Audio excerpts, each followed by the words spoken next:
Bismillahirrahmanirrahim.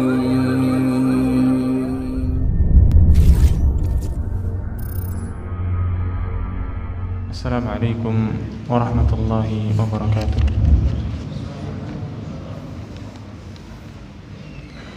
Alhamdulillahirabbil alamin. Wassalatu wassalamu ala Rasulillah wa ala alihi wa sahbihi wa man wala. Amma ba'd. Ikhwah sekalian, Bapak, Ibu-ibu, saudara-saudari kaum muslimin dan muslimat yang mudah-mudahan senantiasa dirahmati oleh Allah Subhanahu wa taala. Insyaallah pada kesempatan kali ini kita akan melanjutkan pembahasan kita di dalam tafsir Ibnu Katsir yang saat ini sampai di surah Al-Ma'un. Allah Subhanahu wa taala berfirman, Bismillahirrahmanirrahim. Ara'aita alladhi yukadzibu bid-din fadzalika alladhi yad'u'ul yatim wa la yahuddu 'ala ta'amil miskin fawailul lil musallin الذين هم عن صلاتهم ساهون الذين هم يراءون ويمنعون الماعون يقول تعالى أرأيت يا محمد الذي يكذب بالدين وهو المعاد والجزاء والثواب. Allah Subhanahu wa taala berfirman kepada Nabi sallallahu alaihi wasallam, tidakkah kamu melihat wahai Muhammad, tidakkah kamu melihat orang-orang yang yukadzibu biddin, mendustakan biddin. Makna ad-din di sini Imam Ibnu Katsir mengartikan atau menafsirkannya dengan apa? Dengan hari pembalasan, dengan hari kebangkitan atau dengan hari kiamat. Makna orang yang mendustakan hari kiamat, orang yang mendustakan hari kiamat atau orang yang mendustakan hari kebangkitan bukan hanya sekedar orang yang tidak percaya sama sekali dengan hari kiamat, tetapi orang yang dikatakan mendustakan juga adalah orang-orang yang kemudian tidak terlalu peduli tentang keadaannya nanti di hadapan Allah Subhanahu wa taala. Dia percaya adanya hari kiamat, dia tahu adanya surga dan neraka, dia tahu. Cuma kehidupan di dunianya dia nggak terlalu peduli. Dia nggak terlalu peduli dengan hal itu. Ya kalau Allah Subhanahu wa taala Ghafurur Rahim, ya masuk surga, kalau enggak ya sudah masuk neraka, ya sudah, terus mau apa lagi? Tidak ada usaha, tidak ada pikiran nanti saya itu harus selamat di hadapan Allah itu gimana caranya. Enggak ada. Maka Allah Subhanahu wa taala melanjutkan firman-Nya, fadzalikal ladzi yad'u'ul yatim. Orang-orang yang mendustakan hari kebangkitan, baik yang mendustakannya secara keseluruhan, tidak percaya sama sekali, atau yang tidak terlalu peduli nasibnya nanti di hadapan Allah Subhanahu wa taala seperti apa, maka di antara ciri-cirinya, sekarang Allah Subhanahu wa taala akan jelaskan ciri-cirinya. Fadzalikal ladzi yad'u'ul yatim, ay huwa alladzi yaqharul yatim wa yadhlimuhu haqqahu wa la yut'imuhu wa la yuhsin ilaihi. Yakni orang-orang yang berbuat sewenang-wenang kepada anak-anak yatim, berbuat zalim kepada anak-anak yatim terhadap hak-haknya, memakan hartanya atau tidak memberikan makan kepada mereka, dan juga tidak berbuat baik kepada mereka. Ikhwah sekalian, istilah yatim ini adalah sebuah istilah yang diberikan kepada setiap anak yang belum baligh, yang kemudian dia itu kehilangan bapaknya. Adapun kalau kemudian dia ini kehilangan ibunya saja, maka dia tidak disebut sebagai yatim. Jadi pedomannya anak yang yatim itu atau orang yang yatim itu bukan hanya sekedar yang kehilangan bapaknya. Kalau kehilangan bapaknya di sini banyak yatim ini. Gitu. Bukan, maksudnya kehilangan bapaknya pada saat dia itu atau bapaknya meninggal pada saat dia itu berumur belum baligh. Pada saat dia itu belum baligh. Ikhwah sekalian, anak yatim kalau kita lihat dia tidak ada di dalam maksud atau di dalam makna sebagai orang miskin dah. Makanya kalau kita lihat di dalam asnaf zakat yang 8 itu, ada anak yatim di situ? Enggak. Dia itu bukan dikategorikan sebagai fakir, dia bukan dikategorikan sebagai miskin. Makanya ketika bulan Ramadan sering kemudian pertanyaan itu masuk ke saya, hampir setiap tahun sama, Ustaz, bolehkah saya membayar zakat kepada anak yatim? Maka saya bilang tidak boleh. Kenapa? Anak yatim tidak berhak untuk menerima zakat. Terus anak yatim ini apa yang harus diterima dari anak yatim? Anak yatim tidak berhak untuk menerima zakat karena anak yatim merupakan tanggung jawab kita bersama sebagai seorang muslim. Dia mestinya setiap hari kita perhatikan, berbeda dengan orang fakir dan miskin. Orang fakir dan miskin ketika kita diwajibkan membayar zakat mal, kita kasih, setelah itu selesai, sudah. Kita bayar zakat fitrah, setelah itu selesai. Apakah terus kita harus memperhatikannya lagi, gimana nanti dia? Enggak, kita kasih, sudah selesai. Tapi anak yatim enggak. Anak yatim ini tanggung jawab kita bersama. Kalau kemudian sampai ada seorang anak yang kehilangan bapaknya di umur yang masih belum baligh, lalu kemudian dia terlantar, maka tanggung jawab itu nanti akan ditanyakan oleh Allah kepada kita. Tentu hal ini kalau kemudian memang kita memiliki kemampuan. Maka harusnya anak-anak yatim ini diperhatikan oleh seluruh kaum muslimin. Tentu seseorang kalau kemudian misalkan kita memiliki anak yang masih kecil, lalu kemudian kita meninggal, tentu kita sangat berharap bahwa kaum muslimin memberikan perhatian kepada anak-anak kita ini. Tentu. Tidak mungkin kemudian kita itu membiarkan. Makanya Nabi SAW di dalam permasalahan ini memuji dalam banyak hal orang-orang yang kemudian memberikan perhatian lebih kepada anak-anak yatim, yang mengurusnya, yang membiayainya, yang memberinya makan. Dan Allah Subhanahu wa taala juga mengancam orang-orang yang kemudian mengambil hartanya anak yatim secara tidak benar. Nabi SAW jelaskan orang-orang yang kemudian memperhatikan, mengurus anak-anak yatim, maka dia itu seperti ini bersama denganku di surga. Maksudnya posisinya sangat dekat. Yang namanya jari telunjuk dengan jari tengah ini posisinya sangat dekat. Karena mengurus anak yatim ini sulit. Mereka bukan anak-anak kita, mereka bukan anak-anak kandung kita, tetapi kita berusaha untuk mengurusnya. Dan yang namanya anak yatim, namanya anak, susah untuk mengurus anak yatim ini, sulit. Namanya anak, kadang dia itu nakal, kadang dia itu nggak sopan dengan kita, tetapi kita nggak boleh untuk kemudian untuk kemudian berbuat sewenang-wenang terhadap anak-anak yatim. Allah Subhanahu wa taala berfirman di dalam surat An-Nisa, kata Allah Subhanahu wa taala, alladzina ya'kuluna amwalal yatama dzulman innama ya'kuluna fi butunihim nara.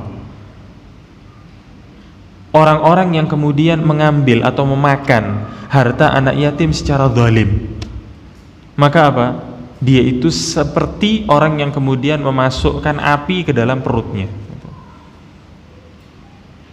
Artinya ini dosa besar. Kita nggak boleh bermain-main dengan harta anak yatim. Maksudnya gimana kita nggak boleh bermain-main dengan harta anak yatim? Hal ini biasanya terjadi ketika ada seseorang yang kemudian meninggal dunia, meninggalkan harta warisan yang mestinya harta ini untuk hak bagi anak-anak yatim ini, anak-anak yang ditinggalkan, lalu kemudian kita sebagai saudara-saudara dari yang meninggal, atau sebagai paman dari yang meninggal, atau bahkan yang nggak ada kaitan waris sama sekali, datang bawa kalkulator. Datang langsung bawa kalkulator. Ini bagian saya sekian. Dengan bagian-bagian yang tidak ditetapkan oleh agama. Hal seperti ini yang sering terjadi. Ketika disampaikan ini loh, tata cara Allah Subhanahu wa taala membagi harta waris itu begini. Oh enggak bisa. Kita harus nggak bisa pakai cara ini, enggak bisa. Sehingga cari bagaimana caranya supaya harta yang memang bukan haknya itu dia bisa ambil. Ini bahaya sekali, ikhwan sekalian. Ini yang kemudian masuk di dalam makna mengambil harta anak yatim dengan cara tak baik. Makanya ayat tentang anak yatim tadi yang ada di dalam surat An-Nisa, ayat itu sebelum ayat tentang warisan. Allah Subhanahu wa taala sudah wanti-wanti. Setelah ayat itu baru kemudian Allah jelaskan tentang waris. Itu bagiannya sekian, bagiannya sekian, bagiannya sekian. Supaya kita jangan sampai untuk kemudian ngambil harta anak yatim dengan cara tak baik. Kalau memang itu adalah bagian kita yang ditetapkan di dalam agama, ambil silahkan, tidak masalah. Tapi kalau enggak, kemudian kita cari gimana caranya supaya kita bisa ngambil harta itu, ini sebuah perbuatan yang luar biasa besar dosa.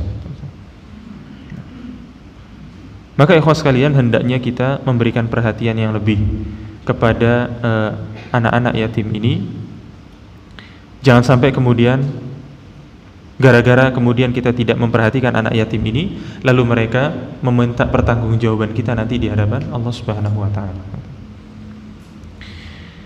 Kemudian Allah Subhanahu wa taala berfirman, "Wala yahuddu 'ala ta'amil miskin." Kama qala ta'ala, "Kalla bal la tukrimuna al-yatim wa la tahadduna 'ala ta'amil miskin." Yani al-fakir alladhi la shay' lahu yaqumu bi audihi wa kifayatihi. Yani apa? Orang-orang yang mendustakan hari kiamat itu juga adalah orang-orang yang apa? Tidak mau memperhatikan tentang pemberian makan kepada orang-orang miskin. Tidak menganjurkan orang untuk memberi makan orang miskin, tidak kemudian berusaha untuk memperhatikan orang miskin dan yang lain sebagainya. Gak peduli. Ya orang miskin, ya sudah. Anda gara-gara Anda gak mau kerja, Anda gak mau sekolah, sekarang Anda jadi miskin. Kalimatnya seperti itu. Ikhwas sekalian, kalimat miskin di sini Imam Ibnu Katsir memaknai dengan apa? Bukan hanya sekedar miskin, tetapi apa? Juga maknanya adalah fakir. Apa perbedaan antara miskin atau fakir dengan miskin? Sebagian ulama mengatakan tidak ada bedanya. Akan tetapi mayoritas ulama memberikan perbedaan antara fakir dengan miskin. Apa yang dimaksud dengan orang miskin? Orang yang miskin adalah orang yang dia itu punya penghasilan, tetapi tidak mencukupi kebutuhan hidupnya secara layak, tidak mencukupi kehidupannya secara layak, dan hanya sampai kepada setengah dari kebutuhan yang dia butuhkan. Maksudnya itu gimana? Contohnya begini. Seseorang dia membutuhkan dalam 1 bulan itu untuk makan, dia dan keluarganya membutuhkan misalkan dalam 1 bulan itu 1 juta. Dia butuhnya seperti itu. Maka setelah dia bekerja, usaha kesana kemari, yang didapat ternyata hanya 500. Maka kelompok orang seperti ini dia dikategorikan sebagai orang miskin. Artinya apa? Kebutuhan yang dia butuhkan, dia nggak bisa capai itu dan hanya bisa sampai setengahnya saja. Jadi jangan kemudian kita heran, itu naik motor itu. Masa orang miskin? Kita sangka orang miskin itu yang kemana-mana itu jalan kaki, nggak pakai sandal. Bayangan kita itu seperti itu. Enggak. Orang miskin dia orang yang punya penghasilan. Tetapi apa? Penghasilan tidak cukup. Kehidupan kesehariannya nggak cukup untuk kemudian mereka makan. Adapun orang fakir, maka fakir ini keadaannya lebih parah dari itu. Bisa saja orang fakir itu adalah orang yang sama sekali tidak bisa mencari penghasilan. Gak bisa. Karena mungkin kekurangan dari sisi fisiknya, kekurangan dari sisi akalnya, kekurangan dari hal apapun. Dia gak bisa, bukan malas ya, tapi memang gak bisa. Atau orang-orang yang sudah berusaha tetapi apa? Yang didapat sama sekali tidak mencapai setengah dari kebutuhan yang dia butuhkan. Setengahnya aja gak sampai. Ini adalah orang-orang fakir. Maka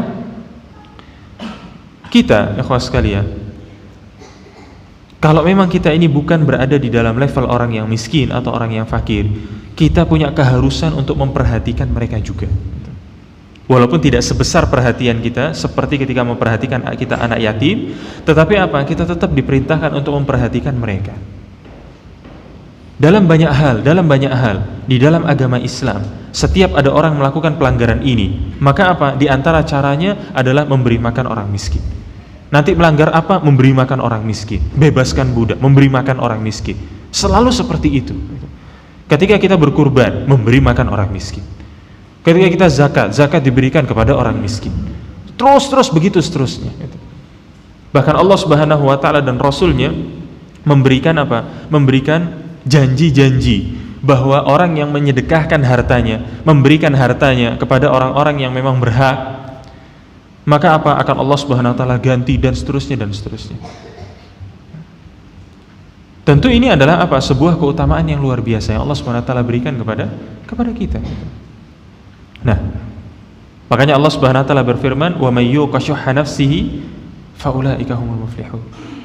Dan bagi orang-orang yang terjaga dari sifat pelit, maka dia adalah orang-orang yang beruntung. Kalau kemudian kita ini Pak memiliki atau terhindar dari sifat yang namanya pelit, ini luar biasa. Kenapa? Karena sifat asli manusia itu pelit Pak. Sifat asli manusia itu pelit. Gak percaya? Sekarang noleh ke kawannya yang ada di sebelahnya, minta duit sama dia. Sekarang jadi percaya. Sifat asli kita ini Pak memang pelit. Pelit kita ini. Pelit. Jangankan terhadap orang lain, bahkan sebagian kaum muslimin pelit dengan dirinya sendiri Pak. Bukan dia nggak punya uang. Saya punya ada orang yang saya kenal. Dia itu punya uang banyak. Kita tahu. Tanggungan dia nggak ada. Artinya dia waktu itu belum punya istri, belum punya anak, tanggungan dia nggak ada. Tetapi apa? Ketika dia habis cuci baju, maka bajunya itu akan dia bawa ke rumah kawan yang dia itu punya setrikaan, kemudian dipinjam setrikanya di situ. Pelitnya luar biasa sama dirinya sendiri. Sifat manusia. Lantas gimana caranya kita melawan sifat asli kita itu? Untuk melawan itu bagaimana? Allah Subhanahu wa taala sudah jelaskan caranya di dalam Al-Qur'an. Ketika Allah Subhanahu wa taala berfirman, "Walladzina fi amwalihim haqqum ma'lum." Dan orang-orang yang memiliki atau mengetahui bahwa di dalam hartanya itu ada bagian-bagian tertentu, lis-sa'ili wal mahrum, untuk orang yang minta-minta dan juga orang yang tidak minta-minta. Apa maksudnya ini? Orang-orang yang cerdas, yang ingin melawan rasa pelitnya ini, dia memahami dan dia mengerti bahwa apa? Harta yang dia miliki sekarang ini bukan 100% miliknya dia. Tapi apa? Ada harta orang lain, punyanya orang lain, yang Allah Subhanahu wa taala itu titip ke kita, dikasih ke kita, bukan untuk kita tapi untuk orang lain tersebut. Cuma lewat kita. Maka kalau seseorang itu mengetahui dan menyadari bahwa ini titipan, ini bukan punya saya, maka apa? Ketika dia ngasih kepada orang, tidak ada beban di sini. Masalahnya sekarang kita menyadari bahwa apa? Ini punya saya. Maka ketika mengeluarkan, beratnya luar biasa. Karena memang apa? Ini punya saya. Sebagai contoh saja, ketika dulu Ustaz Mubarak masih hidup, ketika beliau melakukan perjalanan untuk berdagang, maka di sebuah tempat dia berjumpa dengan orang yang memang biasa berdagang dengannya. Orang ini keturunan dari, saya lupa, Pakistan atau India, pokoknya daerah-daerah situ. Orang ini ketika melakukan transaksi dengan bapak saya waktu itu, dengan transaksi yang nominalnya cukup besar. Tetapi yang unik apa? Ketika bertransaksi itu, misalkan ini, kalau dengan uang Indonesia, kalau misalkan saya transaksi dengan bapak, jumlah total transaksinya itu 52.752.500 rupiah, misalkan. Sekarang, kalau misalkan saya harus bayar kepada bapak dengan angka segini, kira-kira yang 500 itu, bapak masih tega nggak minta ke saya? Dengan angka seperti tadi, kira-kira gimana? Hah? Ya nggak usah kan gitu. Udah nggak usah. Hah? 500 misalkan saya cari uang 500 misalkan, kita akan mengatakan udah nggak usah karena apa? Nilainya besar gitu. Tapi orang ini enggak. Sampai 500 itu diminta gitu. Maka bapak saya waktu itu mikir, ini orang perhitungan benar ini gitu. Masa sampai transaksi juta-juta kayak gini masih yang kecil-kecil masih minta gitu. Setelah selesai transaksi, kemudian dia bilang, Mubarak, nanti malam kamu datang ya ke rumah makan ini, saya undang makan gitu. Oh iya, malamnya bapak saya datang ke sana. Begitu datang, orang ini, jadi bapak saya nggak pesan, tapi orang ini pesan makanan atau menu-menu yang mahal-mahal di situ. Ikan tuh yang mahal-mahal, kepiting, yang ini, pokoknya mahal-mahal semuanya. Yang ketika kalau bapak saya kira-kira total untuk makan pada saat itu dia nggak kurang dari sekitar 4 juta. Gitu. Maka bapak saya heran, ini orang ini tadi 500 tuh diminta sama dia. Gitu. Uang kecil-kecil tuh diminta. Sekarang ketika memberikan makan sampai 4 juta gini dia nggak sayang. Maka ditanya, kok bisa seperti ini? Gitu loh. Kok bisa seperti ini? Maka dia sampaikan, Mubarak, yang tadi kita lakukan pagi tadi, yang saya minta uang kecil-kecil itu uang saya. Gitu. Uang saya. Iya kan? Kita jual beli. Saya kasih barang saya, maka saya butuh uang Anda. Itu uang saya kan jadinya. Uang saya. Maka saya minta. Gitu. Tapi ini sekarang ini yang ada ini bukan uang saya, tapi uang kamu. Gitu. Yang Allah titipkan kepada saya, karena kamu ini sekarang jadi tamu saya punya kewajiban untuk menjamu tamu. Maka ini bukan uang saya, gitu. Ini uang kamu yang Allah titipkan kepada saya. Gitu. Ini sebuah pelajaran yang luar biasa. Gitu. Bahwa ketika dia itu memahami keadaan seperti ini, maka apa? Mengeluarkan uang dengan jumlah yang besar dia nggak ada sayangnya, nggak ada. Karena ini bukan uang saya, ini uang titipan dari Allah Subhanahu Wa Taala. Maka ini diantara cara ikhwas sekalian untuk kemudian apa? Mengikis sifat bakhil, mengikis sifat pelit yang kita miliki ini. Gitu. Nah, terus diantara caranya untuk menjaga dari sifat pelit ini juga adalah apa? Dengan mengetahui keutamaan-keutamaan yang telah Allah Subhanahu Wa Taala janjikan kepada orang-orang yang bisa mengeluarkan sebagian hartanya di jalan Allah Subhanahu Wa Taala. Di antara ayat-ayatnya Allah Subhanahu Wa Taala berfirman apa? Wa ma anfaqtum min syai'in fahuwa yukhlifu. Kata Allah Subhanahu wa taala, harta apapun yang kamu infakkan, maka pasti Allah Subhanahu wa taala akan ganti. Rasulullah sallallahu alaihi wasallam bersabda, "Ma naqasat shadaqatun min mal." Tidak akan berkurang harta yang disedekahkan. Nah, mendengar sabda Nabi sallallahu alaihi wasallam seperti itu, dan ini berkaitan dengan harta, maka manusia langsung jadi tajam pikirannya, gitu. Langsung jadi kritis. Gitu. Kalau masalah-masalah lain ya sudah gitu. Tapi begitu masalah ini gimana? Gitu. Ustaz, ini nggak mungkin bisa terjadi. Gitu. Langsung jadi cerdas. Orang kalau punya uang 10.000, dia sedekahkan 5.000. Sekarang uangnya sisa berapa?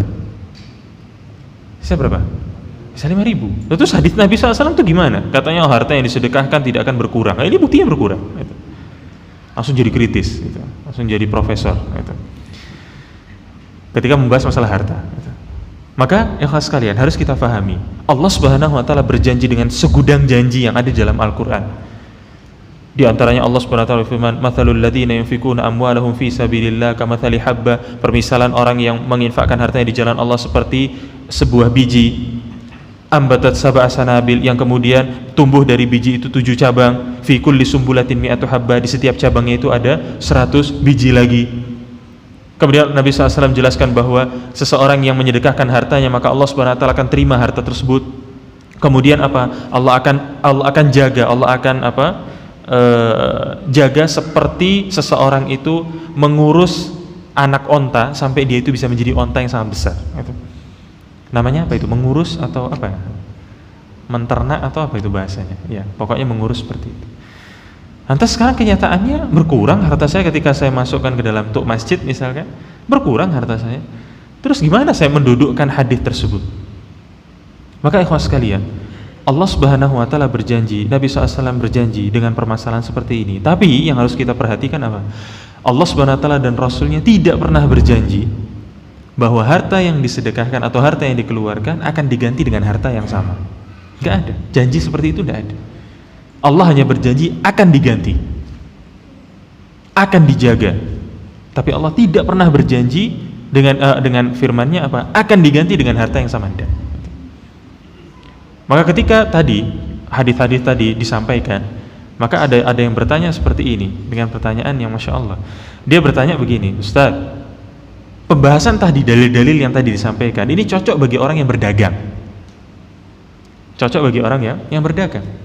Hari ini dia untungnya 100.000, besok untungnya 10 juta, itu bisa apa enggak? Bisa, orang dagang. Sedangkan saya ini pegawai. Bulan ini dapat 3 juta, bulan depan juga dapat 3 juta. Terus yang disebut harta itu jadi berkembang itu dari sebelah mananya? Maka ikhwas sekalian, sekali lagi bahwa Allah Subhanahu wa taala tidak menjanjikan dengan harta yang sama. Maka sekarang kita lihat, bagi orang yang mengatakan bahwa saya ini pegawai, bulan lalu dapatnya segitu, bulan sekarang ini dapat segitu juga gitu. Mana yang katanya hartanya bertambah? Maka tanyakan kepada orang tersebut, apa yang Bapak kendarai ketika Bapak pergi dari rumah menuju tempat kerja? Dia akan mengatakan saya naik motor, atau dia akan mengatakan saya naik mobil. Baik. Sekarang pertanyaannya, yang membuat Anda selamat pergi mulai dari rumah sampai ke tempat kerja, itu siapa? Allah Subhanahu wa taala.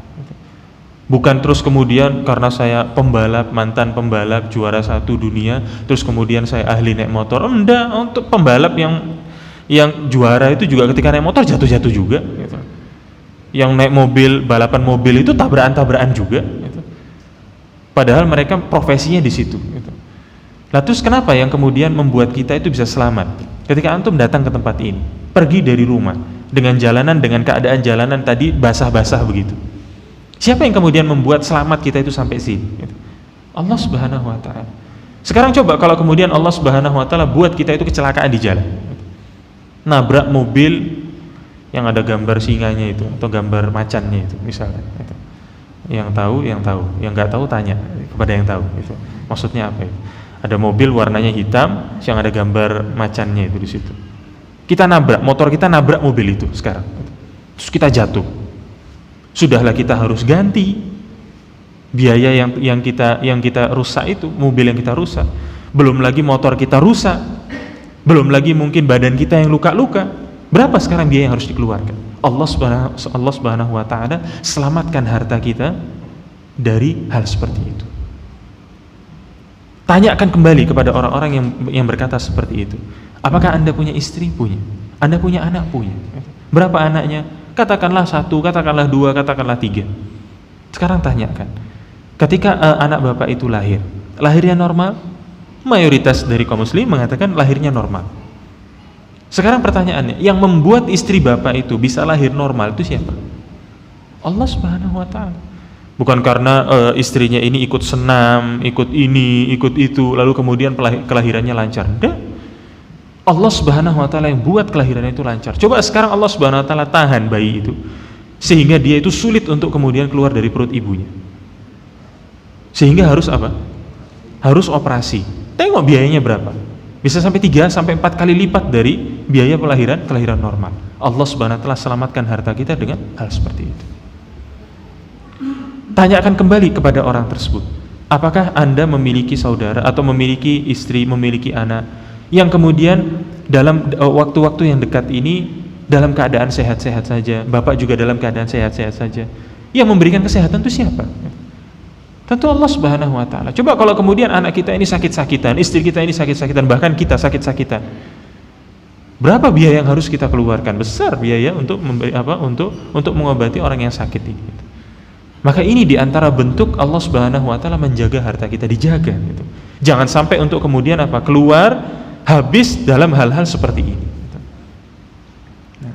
Terkadang Allah Subhanahu wa taala ganti dengan harta yang sama. Kadang-kadang.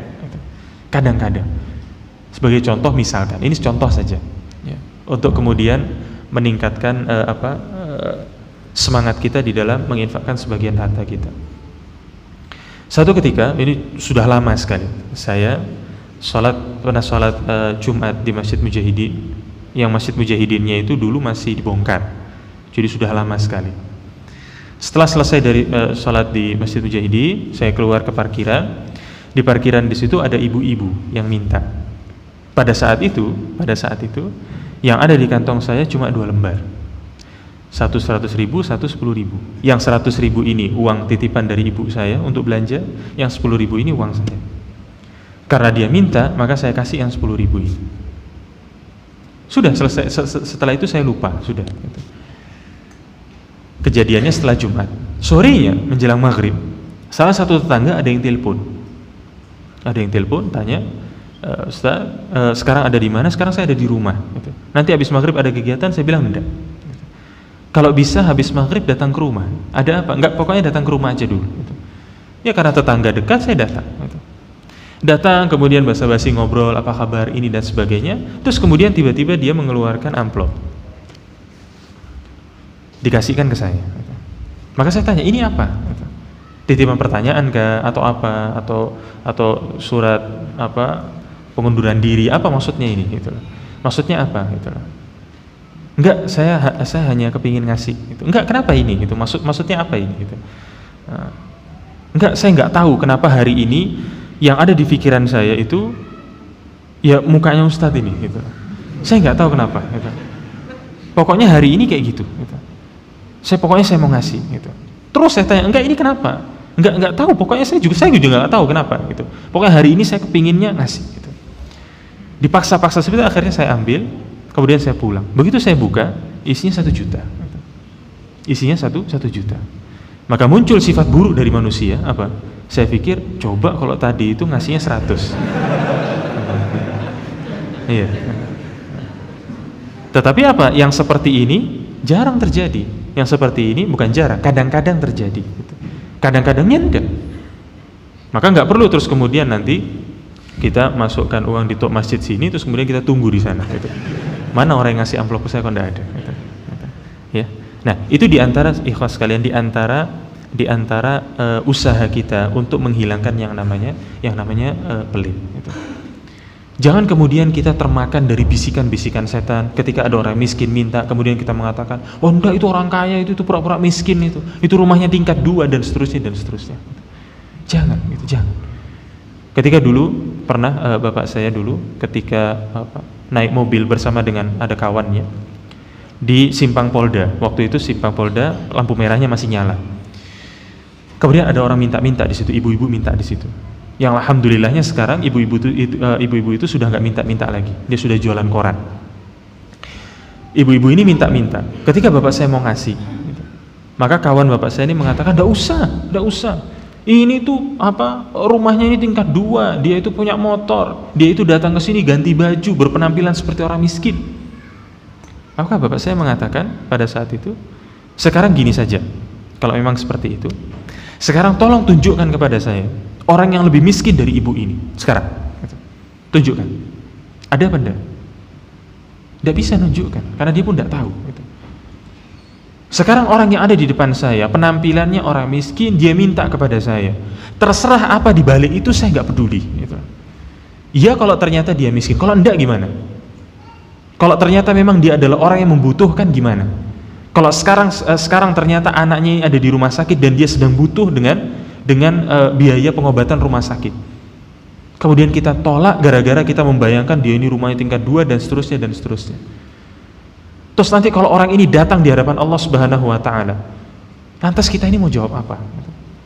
Jadi jangan kemudian kita masukkan pikiran-pikiran atau masukkan bisikan-bisikan tentang masalah ini. Kalau ada orang yang minta, kasih.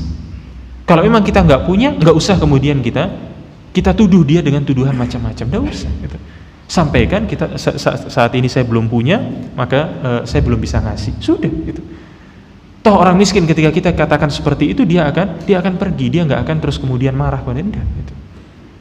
Jadi jangan kemudian ikhwas sekalian kita menutupi sifat pelit kita dengan mengatakan ini tidak boleh, itu dia itu orangnya ini, orangnya itu, nggak usah gitu. Yang harus kita hilangkan adalah sifat pelit kita. Isya jam berapa? 43 ya? 43. Baik. Kita lanjutkan sedikit ikhwas sekalian. Fawailul lil musallin. Maka Allah Subhanahu wa taala berfirman, celakalah bagi orang-orang yang saleh. Siapa ini? Fawailul lil musallin. Qala Ibnu Abbas wa ghairuhu, yakni al munafiqin alladzina yusalluna fil alaniyah wa la yusalluna fis sir. Yakni siapa? Yakni ayat ini ditujukan kepada orang-orang munafik.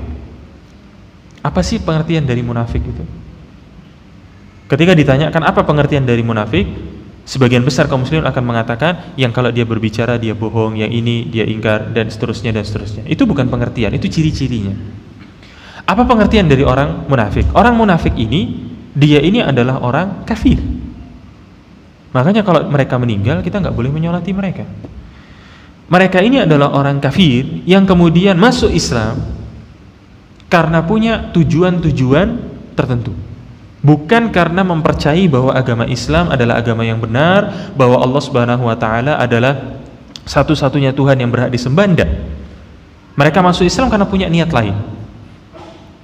Misalkan dia tinggal di sebuah tempat yang di situ mayoritas muslim, kemudian dia ini kalau saya masuk Islam, dagangan saya laris, ini saya buka rumah makan, dagangan saya laris.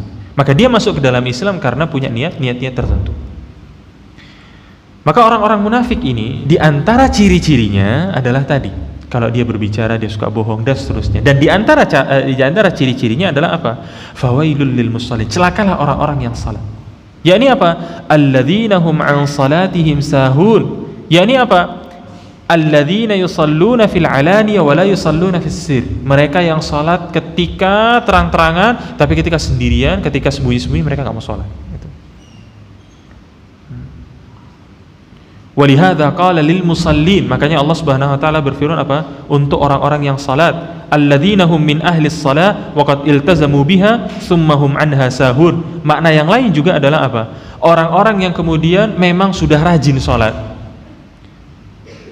memang sudah sering melaksanakan salat, kemudian mereka malas-malas di dalam salat tersebut.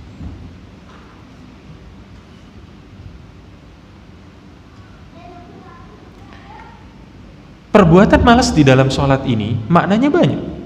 Bisa apa? Dengan orang tersebut meninggalkan sholat secara keseluruhan. Artinya memang gak sholat sama sekali. Atau apa? Wa imma an waqtihal awwal fayuakhirunaha ila akhiriha daiman aw ghaliban. Atau apa? Dia itu sengaja untuk apa? Menunda-nunda waktu sholat. Nanti saja. Dari waktunya yang awal ditunda, nanti saja, ini masih ada ini masih ada itu, ini masih ada ini, dan seterusnya. Secara apa? Secara terus menerus atau kebanyakan waktunya dia lakukan seperti ini. Ikhwas sekalian, kaum muslimin sekarang saat ini sebagiannya sudah terjangkit dengan penyakit ini. Penyakit menyia-nyiakan waktu sholat. Dia sholat, cuma nanti dia sholat itu menjelang akhir waktunya, sudah mau habis baru kemudian dia sholat. Bahkan ada yang kemudian apa? Tidak sholat sama sekali. Ketika ada seseorang yang kemudian mengatakan, Ustaz, ini istri saya sekarang kerasukan jin, tolong untuk kemudian ini. Maka saya tanya, gimana Pak kesehariannya di rumah? Bapak ketika melaksanakan sholat gimana? Ya saya ya orang yang belum hijrah, ya saya belum sholat. Ya pantas Pak, gitu loh. Pantas kalau kemudian jin itu masuk ke istri Bapak, gitu loh. Harusnya jangan 1, 3 yang masuk itu. Gitu. Karena memang tidak sholat, gitu loh. Kecuali kalau Bapak itu sudah sholat, sudah rajin, terus kemudian istrinya masih masuk kemasukan jin, ini baru kemudian tanda tanya besar, ini ada apa ini? Gitu. Kalau kemudian ternyata ini ternyata sebabnya. Gitu. Nah, ya kawan sekalian, entah kenapa setan sudah nampak mulai berhasil di dalam hal apa? Memalingkan kita dari kewajiban-kewajiban agama. Gitu. Dengan diberikan apa? Dengan diberikan kekhawatiran dan was-was tentang masalah ini. Sehingga apa? Ketika kita melaksanakan sholat, kita melaksanakan sholat karena beban. Ya kawan sekalian, kalau kita melaksanakan sesuatu karena beban, kita tidak akan bisa nyaman dan tenang di dalam melaksanakan sholat itu. Gak akan. Saya buat contoh ya. Ketika kita dulu SD, ketika dulu kita sekolah. Sekarang saya tanya, ketika dulu kita sekolah itu karena kita memang menganggap bahwa sekolah adalah kebutuhan atau karena beban? Karena beban atau paksaan, atau karena memang kita tahu itu adalah kebutuhan? Karena apa? Jujur aja gitu. Apa orang tuanya masih ada gitu. Jujur aja, apa? Karena paksaan kan? Karena paksaan gitu. Akhirnya apa? Ketika kita datang ke sekolah itu kita ada beban tersendiri gitu. Datang ke sekolah itu malasnya luar biasa, pulang sekolah itu lajunya luar biasa. Dan satu-satunya pelajaran yang disukai oleh seluruh siswa di seluruh Indonesia adalah apa? Bukan. Yang ini sepakat. Ada orang yang nggak senang dengan olahraga. Ada yang sepakat. Apa? Pelajaran kosong. Semua orang sepakat, semua siswa sepakat kalau ada pelajaran kosong senangnya luar biasa. Begitu disampaikan bahwa sekarang anak-anak guru-guru akan ada rapat. Yes, semuanya bilang begitu. Semua bilang begitu. Karena apa? Karena paksaan. Tapi kalau semua itu sudah menjadi kebutuhan, dia akan berusaha untuk melaksanakan itu. Lihat bagaimana Nabi SAW ketika menyampaikan kepada Bilal untuk mengumandangkan azan, sambil Nabi SAW mengatakan apa? Ya Bilal, arihna biha. Wahai Bilal, istirahatkan kami dengan sholat tersebut. Nabi SAW ada di dalam sholat itu merasa istirahat, merasa tenang, persis seperti kita kalau melaksanakan hobi kita. Misalkan apa? Sebut satu hobi. Misalkan apa? Apa misalkan? Misalkan apa? Apa? Kan tidak mungkin tidak ada hobinya ini bapak-bapak. Badminton misalkan. Sekarang saya tanya Pak, seandainya di Pontianak ini tidak ada gor badminton, seandainya ada itu di Sungai Kakap sana misal, cuma ada satu-satunya, misalkan di sana cuma ada satu, kira-kira orang dari Pontianak ini berangkat gak ke sana untuk main? Berangkat. Dan apa? Dan ketika dia sudah jauh-jauh datang ke sana, kemudian ketika dia main badminton itu karena dia hobi, ada orang yang badminton tuh ketika main tuh mukanya ada? Tidak ada. Semuanya itu bahagia, semuanya itu senang, wajahnya itu ada. Terus kemudian dia kepikiran omelan istrinya, kepikiran ini, ada? Tidak.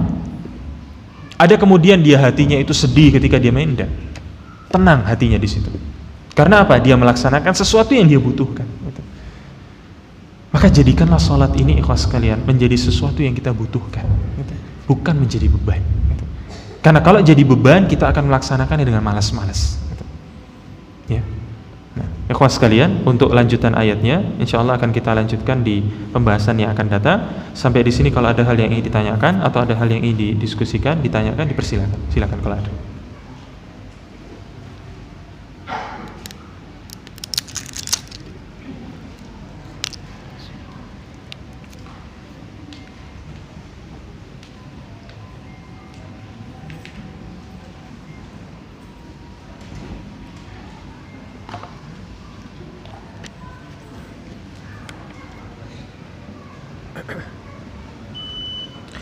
Baik, ikhwan sekalian, kita cukupkan kajian kita pada kesempatan kali ini. Wassallallahu ala nabiyina Muhammadin wa ala alihi wa sahbihi ajma'in. Subhanakallahumma bihamdika asyhadu an la ilaha illa anta astaghfiruka wa atubu ilaik.